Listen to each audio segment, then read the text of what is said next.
Hi, my name's Tucker Horsley, and I've been here for the past 6 months.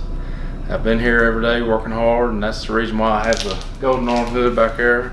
Today I'll be demonstrating how to weld out the 2-inch combo monster.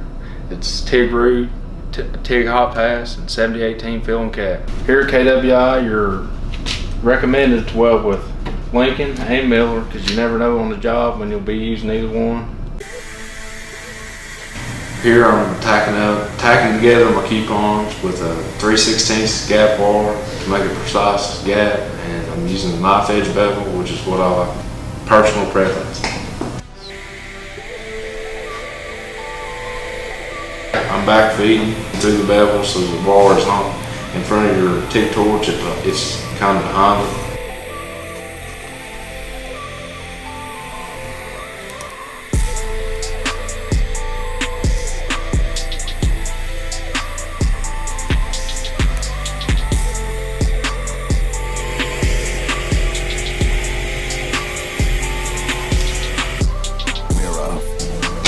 Your root's reinforcement, you want it to look just identical to a welding band almost, just even all the way around. You don't want no high or low spots, and you don't want no cold bar or no lack of fusion. You want to be able to see where it fuses into both sides of the bevel.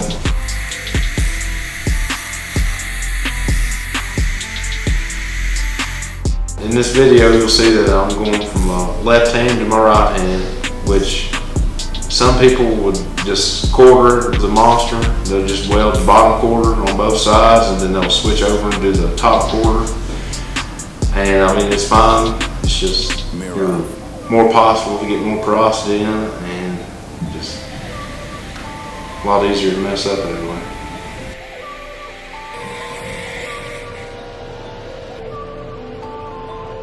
This covers the root and just helps you fuse into the walls a lot better, and gives you more reinforcement to weld with whenever you switch over to stick, so you ain't bolted to the root.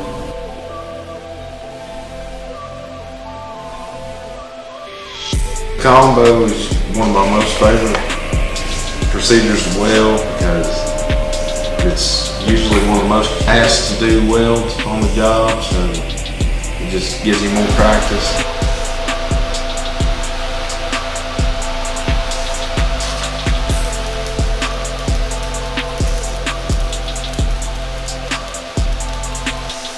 The feel is just filling it all the way out until you're almost flush with the outside of the bevel so you can cap it.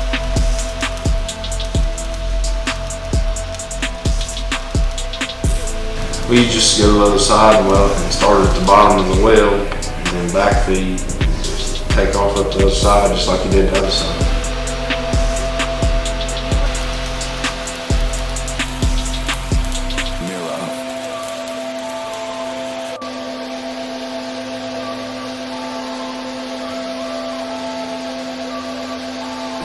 So on the hot pass, it's just another 1 bead weld, and then after your hot pass, you'll start filling. And usually I put 2 on the first fill, and then 3 on the second fill, and then 4, and then 5, and so on, all the way until I get it all filled out to the bevel on both sides.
tacking, you don't want to get no undercut. You don't want to be high or low, and it's just you can turn your machine down a little bit, but I just usually run at the same temperature. I mean, it don't really bother, except for the last bead.